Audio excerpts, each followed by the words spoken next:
Today on Hebrew Book Review, Ma'aseh Ba-chamishah Balonim by Miriam Roth with illustrations by Ora Eyal.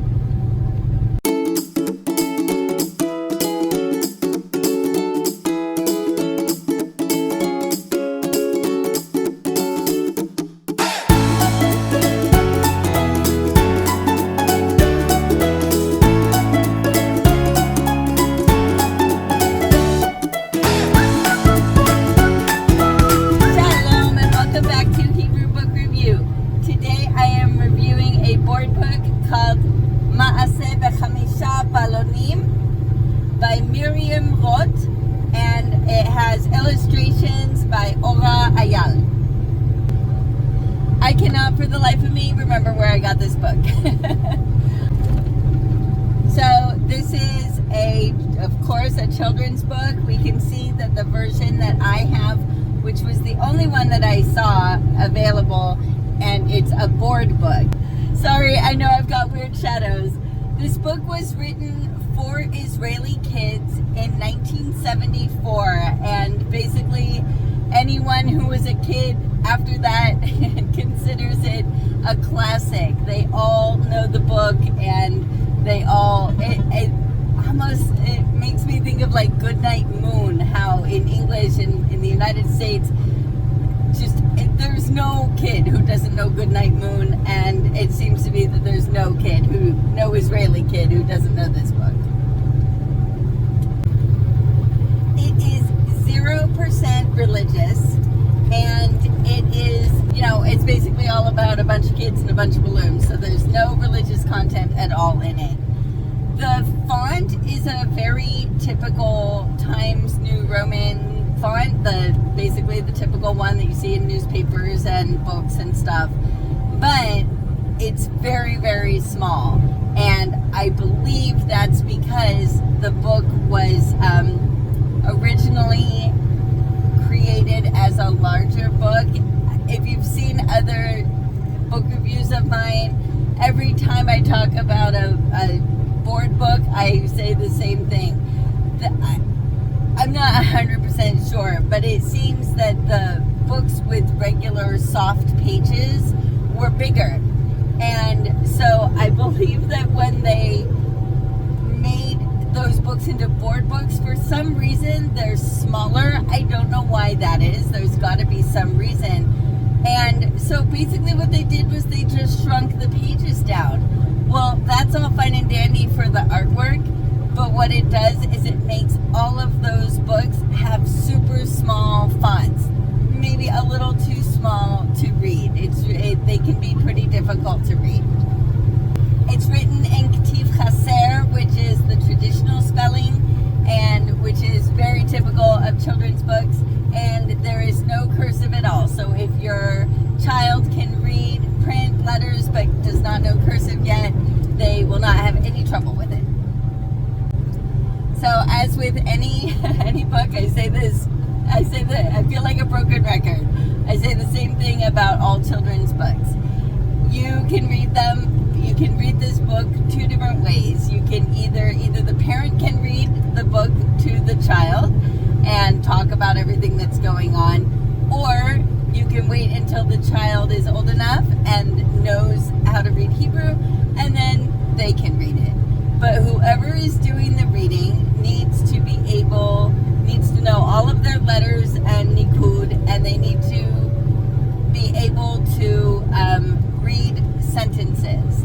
It's not super overwhelming, but it's also not just one sentence per page or one short sentence per page. So whoever's reading, especially if it's the student, they should be super comfortable with reading full sentences in Hebrew. And of course, if it's the parent who's reading, the parent obviously needs to know everything that's going on. They need to have a pretty decent vocabulary. What I used to do when I wanted to read to my son in Hebrew, but I didn't understand all the words, or I would read it ahead of time to get a sense of the story so that I would remember what the words mean. And then I would always forget the words anyway. So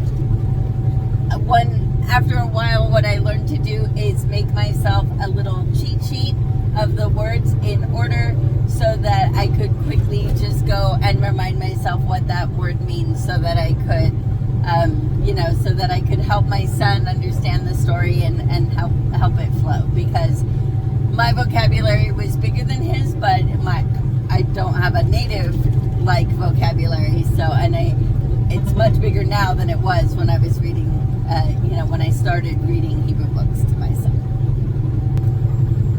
So the story is very simple. Basically, a mom brings 5 balloons to 5 kids. They're not all her kids, but she brings 5 different colored balloons to the 5 kids, and they one by one, most of them pop, but one of them ends up floating away in the sky.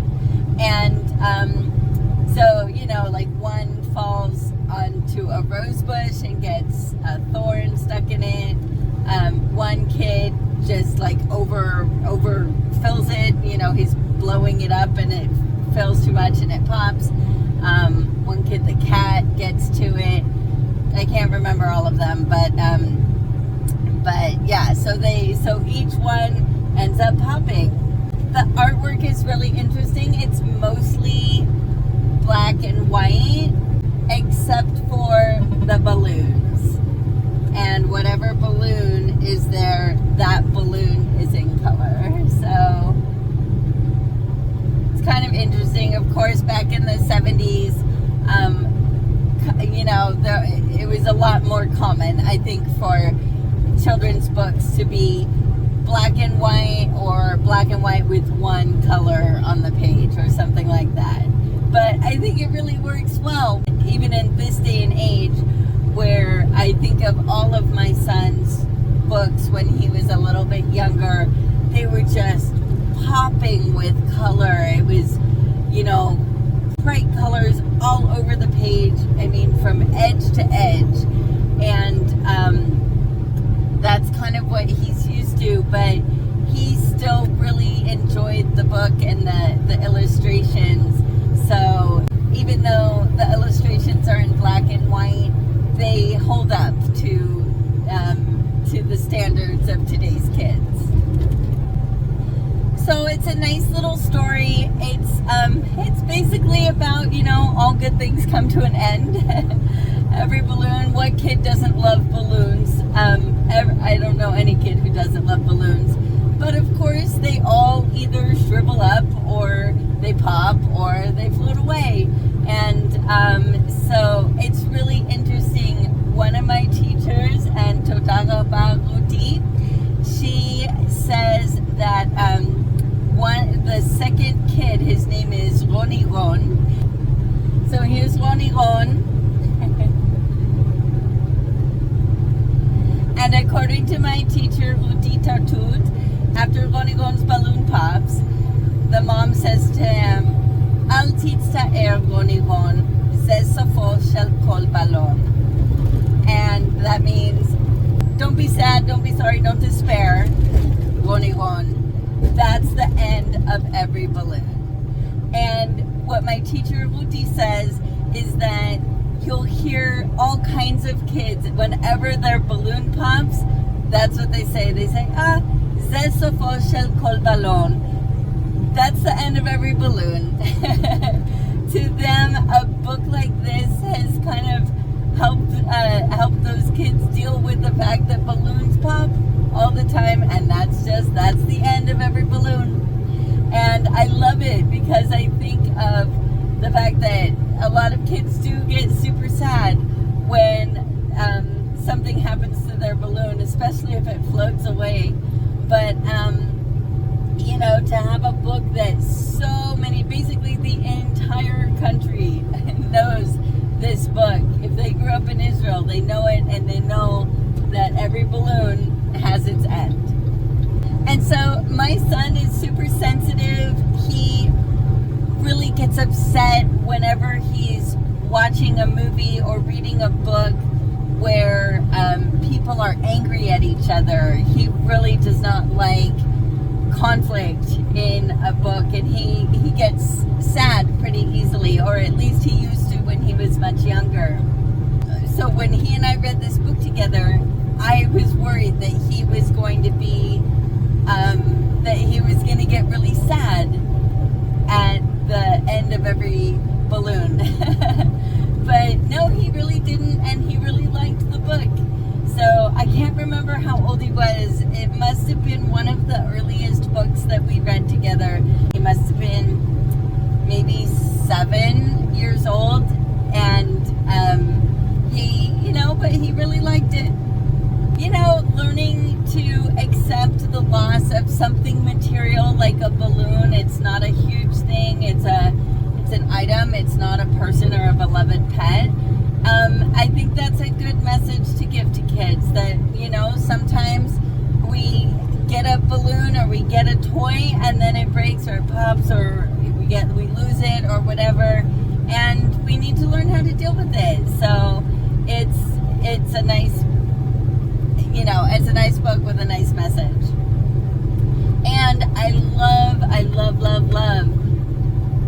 reading books with my son that are considered classics in Israel, because again, I think I mentioned this not too many weeks ago. If he's in the future gonna spend any amount of time in Israel, it's nice for him to be aware of the books that Israeli kids who grew up in Israel know, right? It's so often the books that